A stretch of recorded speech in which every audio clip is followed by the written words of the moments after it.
మన ప్రభు అయిన యేసుక్రీస్తు నామంలో మీకు మా శుభాభివందనములు.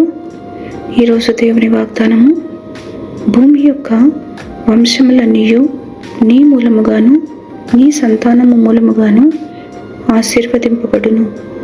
ఇదిగో, నేను నీకు తోడై ఉండి నీవు వెళ్ళు ప్రతి స్థలమందు నిన్ను కాపాడుచు ఈ దేశమునకు నిన్ను మరలా రప్పించెదను.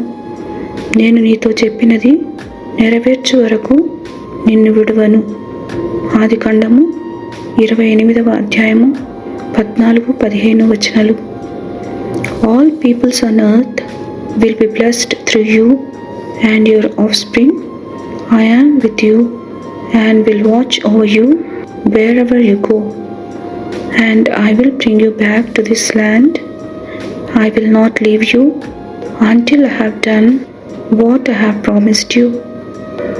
Genesis chapter 28 verses 14 and 15. ప్రార్థన. ప్రేమగల తండ్రి, మీ కృపా కనికరములు మానక మాపై చూపుతున్నందుకు వందనాలు. మాకు ఆశ్రయ దుర్గముగా, మా దాగుచోటుగా నుండి సంరక్షిస్తున్నందుకు వందనాలు. కృంగిన వారిని లేవనెత్తి బలహీనులను బలపరిచి ఆదుకొనమని యేసునామములో వేడుచున్నాము తండ్రి. Amen. Have a blessed day. God bless you.